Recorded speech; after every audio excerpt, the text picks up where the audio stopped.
Assalamualaikum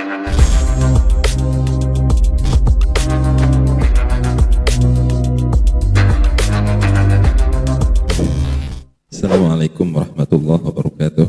Waalaikumsalam warahmatullahi wabarakatuh. Izin bertanya, ini bagaimana cara kita menyikapi apabila kita sudah berbuat baik lahir wa batinan sama orang, terus malah dibalasnya bukan hanya cemberut malah marah. Terus bagaimana untuk supaya hati ini gak kaku atau gimana gitu? Tolong dijelaskan. Assalamualaikum warahmatullahi wabarakatuh. Waalaikumsalam warahmatullahi wabarakatuh. Ya, kita balik dulu ke Ali Imran gitu. Yang tadi yang kita bacakan. Balik sana dulu. Ya, khususnya di ayat 134, perhatikan. Ya, kita bedah dikit-dikit. Kita ulas sebentar. Ya, insyaallah akan bisa paham. Bismillah firman, a'udzubillahi minasyaitonirrajim. Alladzina yunfiquna fis-sarra'i wad-dharra'i wal-kadhibina ghaidha wal-'afina 'anil nas. Itu orang yang selalu berinfak baik di waktu lapang maupun sempit, orang-orang yang mengendalikan kemurkaannya dan orang-orang yang memaafkan kesalahan orang lain. Ini ditata, ditentir ini, diajari, dibimbing ini, disupport oleh Allah. Ya, makanya dengarkan firman ini, perhatikan firman ini. Ini ajakan, ya upayakan, ada ikhtiar di sana, ada upaya. Wallahu yuhibbul muhsinin. Ya, Allah mencintai orang yang berbuat kebaikan. Coba lakukan perbuatan kebajikan itu, ya walaupun mereka tidak suka. Tadi loh, dalam keadaan sempit kita bisa berbuat kebajikan bahkan kepada orang yang tidak menyukai kita sekalipun.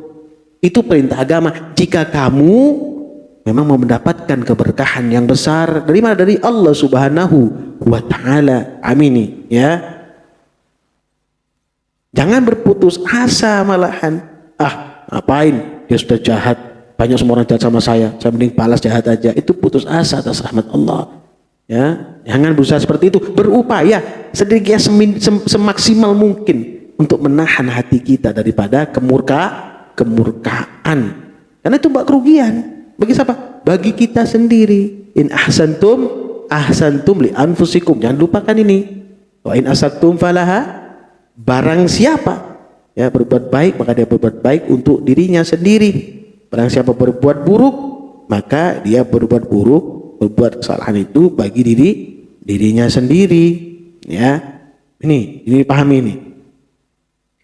Dengan seperti itu, insya Allah akan mau mengikuti. Kalau mau mengikuti firman Allah, Quranul Karim. Bagaimana? Ya upayakan. Makanya digalakkan sholat malamnya, diistiqomahkan tadabbur Qurannya, diseringkan, diistiqomahkan infaknya, sedekahnya. Ya, belajar dari sana untuk melembutkan hati itu dari situ. Hal-hal itu tadi, tetap bersama Quran, tetap membaca Quran, tetap tadabbur Quran, tetap menyampaikan firman Allah. Jika kamu sudah mampu menyampaikan, sampaikan. Sedikit pasti mampu. Jangan katakan tidak bisa, sedikit pasti bisa. Apalagi kayak ini tiap hari datang nih, oh pasti lancar-lancar. Ya, pasti lancar ya. Kenapa? Tiap hari datang, tiap hari duduk di sini, masa nggak bisa? Ya, pasti bisa. Insya Allah. Niatkan itu untuk apa? Sebagai membuka rahmat yang akan turun daripada Allah Subhanahu wa taala. Kemana? Ke hatimu. Mau kemana lagi? Ke hati kita. Orang-orang bertakwa kepada Allah Subhanahu wa taala. Ya, ini perlu dipahami. Jadi pahami Pak Abdul? Diupayakan dengan istiqomah yang setiap hari kita lakukan ini. Sudah berbuat baik, orang kok jahat, ya memang begitu. Itu ujian bagi orang bertakwa. Mau tetap berbuat baik atau putus asa? Ya, paham ya? Kayak Surah 28 tadi itu. Wa huwal ladzi yunazzilul ghaitha min ba'di ma qanatu wa yanshuru rahmatahu wa huwal waliyyul hamid. Perhatikan ya. Dialah yang menurunkan hujan setelah mereka berputus asa, dan dia pula yang menyebarkan rahmatnya. Dialah maha pelindung lagi maha terpuji. Udah mentok, tapi kita kembali kepada ya Allah, kok begini keadaan ini, aku berserah diri kepadamu ya Allah. Ini mutlak engkau yang mengendalikan mereka, maka rahmati mereka ya Allah, rahmati aku. Ampuni mereka ya Allah, ampuni aku. Ini pernah saya ajarkan juga dulu, sering ini, tapi dilakukan enggak? Wallahu a'lam. Kapan bisa melakukannya? Ya, kalau ingat, kalau enggak ya Allah. alafu minta maaf gitu toh, ya nggak apa-apa, ya nggak disalahkan, namanya lupa toh. Tapi masa lupa tiap hari? Ya lupa masuk tiap hari. Ya lupa tiap hari ya? Enggak ya. Ya lupa enggak tiap hari. Pasti kadang-kadang lupa. Kadang-kadang lupa. Kalau lupa tiap hari berarti ada penyakit. Ya penyakit pelupa. Diruqyah sama imam. Ya paham ya? Mungkin seperti itu. Imam yang ruqyah dirinya dia sendiri ya. Karena imam juga sering lupa ya. Ya mam. Iya ya itu ya intermezzo. Jangan sampai tegang terus kalian. Ya kata Mbah Maimun Zubair. Ini Mbah Maimun almarhum al-Maghfurullah. Kiai Haji Maimun Zubair, kiai itu ya harus bisa buat santrinya itu guyu. Kalau belum guyu santrinya belum kiai. Ya, satu itu. Kedua pernah beliau menyampaikan juga, ini dengarnya, saya tidak dengar beliau menyampaikan langsung, ada yang menyampaikan. Yang kedua, kiai itu bisa dikatakan kiai kalau santrinya jadi kiai. Waduh, ini nomor 2 ini yang berat. Ya, mini kiai durung ketok. Ya, saya tertolong sama Zainuri. Ya, paham ya? Tertolong Mbak Zainuri, Mbak Pak Abdul hampir-hampir. Ya, Kiai Mentas. Ya, Jamroni si emeh.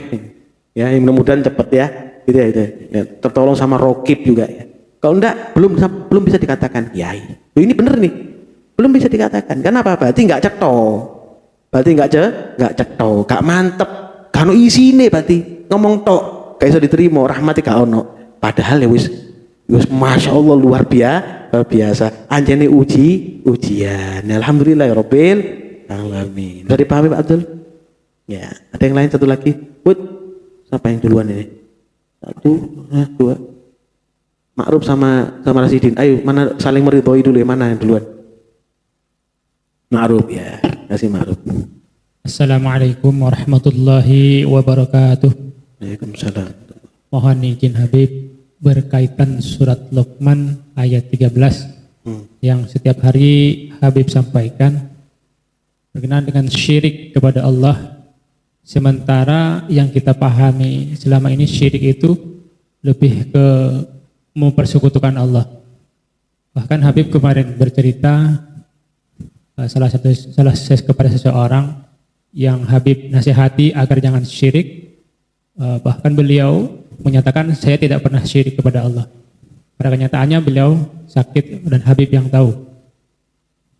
Mungkin lebih dispesifikkan tentang syirik ini, lebih di cabang-cabang syirik yang sering kita lakukan tanpa kita sadari dalam kehidupan sehari-hari.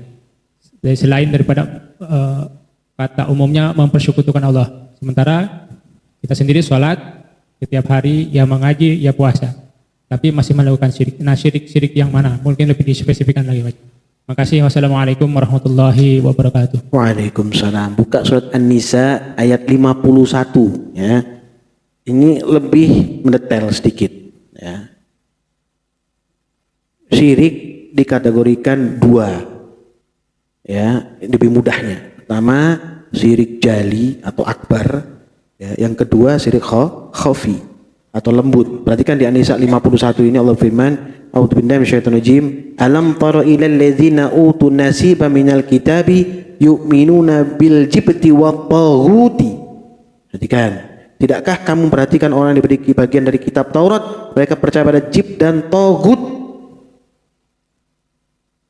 Ya.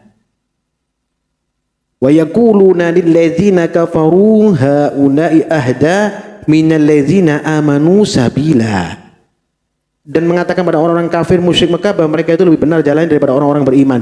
Jib dan taghut, gampangnya saya kasih kepada kalian tuh azimat yang tidak pada tempatnya itu bisa dikatakan jib dan taghut. Azimat, banyak orang yang bisa Quran, ngerti Quran, bicara Quran, bahkan faham, bahkan hafal, tapi masih menggandakan jimat, ya itu, masih menggantungkan diri kepada makhluk. Nah, di jimat yang dituliskan itu diikuti oleh syaitan. Ya, bisa dikatakan syaitan itu tadi, taghut itu tadi, sejenisnya. Bahkan kalau ke dalam lagi, kita bicara hakikatnya ke dalam lagi, itu menyembah pada selain Allah, termasuk hawa nafsu, termasuk wanita, termasuk harta, jabatan, kedudukan, sama. Semua itu perilaku syaitan itu ya. Masalah besar kecilnya, loh, kalau kita tahu tapi kita abaikan, kita ikuti saja itu, berarti kita dosanya besar. Tahu itu diharamkan oleh Allah, tahu itu tidak benar, tapi kita sudah bergantung karena yakin kepadanya. Berarti menselisihi Allah, hukum-hukum Allah, meninggalkan Allah, tidak bertauhid kepada Allah. Yang seperti itu ma'ruf. Ya, paham ya? Lu nggak gampang lu. Kalau diartikan togut itu masuk lagi hawa nafsu dan harta, bisa bahaya itu, beb. Angel itu. Saya tidak mengatakan bahwa berharta, kaya itu berarti togut. Yang enggak.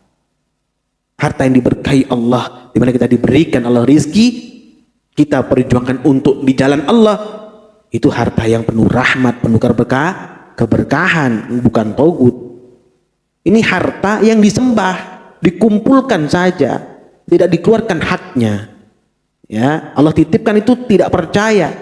Ya, karena kan dicari atas kekuatannya sendiri, ilmunya, pemahamannya. Allah sudah sampaikan itu di Quran, kisah Korun. Kemudian di zaman Nabi Muhammad, kalau Korun di zaman Nabi Musa alaihissalam. Zaman Nabi Muhammad adalah Sa'labah bin Hatib al-Ansari. Zaman Nabi Muhammad SAW adalah Sa'labah bin Hatib al-Ansari. Ya, itu juga menyembah togut. Ya, harta ditanya kemana Jumatnya, nggak ada, lagi nyari makanan kambing keluar kota. Nah itu lupa dengan kewajibannya, mendahulukan dunia itu mata al-gurur, kesenangan yang menipu. Al-gurur ini iblis, gitu loh. Kalau dibawa ke dalam sali ya agak susah kayaknya, tapi tidak. Jika kamu betul-betul karena Allah mencari hartanya, kuatkan keringat banting tulang, kemudian kau bantu orang miskin, fakir miskin, anak yatim, orang-orang janda-janda tua, orang-orang kesulitan, orang yang membutuhkan bantuan kalian, itu malah berkah, malah bagus. Bisa dipahami ya? Sisanya kau pergunakan untuk kau beli rumah, untuk menaungi anak istrimu karena kamu berjihad di jalan Allah, nggak apa-apa. Beli kendaraan, nggak ada masalah, nggak salah. Coba berlebihan, ya. Satu rumah anak 5 orang, ya, bapaknya punya mobil 1, istrinya sendiri 1, anaknya 1, sampai anak yang bayi udah dibelikan, ditaruh untuk anak saya yang bayi. Namanya berlebihan. Seandaikan seperti itu, ada orang seperti itu, loh, kenapa ndak ada di dunia yang kayak gini nih? Dong anak menzinai ibunya aja ada. Alhamdulillah min dzalik, ya. Bapak menzinai cucunya juga ada. Ya, ini zaman, ini sudah zaman fitan, ya, zaman fitnah. Jadi apapun aku udah menyampaikan, ya. Ambil 35 itu loh. Kullu nafsin dha'iqatul maut wa nabluukum bisyarri wal khairi fitnah wa ilaina turja'un. Jelek dan baik itu adalah fitnah, ujian daripada Allah. Hati-hati menggunakannya, itu aja makruf. Ya, itu bisa menjadi jib dan togut, ya. Ya, berhala, patung-patung, ya, itu sama. Ya, selain Allah itu di togut itu banyak sekali bahkan, ya. Paham ya makruf? Ya. Namun Allah selalu memberikan kita keberkahan, merahmati kita, jauhkan kita daripada kesulitan demi kesulitan, memudahkan kita di jalan kebenaran, dijauhkan kita daripada syirik dan ingkar kepada Allah Subhanahu wa ta'ala. Alhamdulillahirabbil alamin.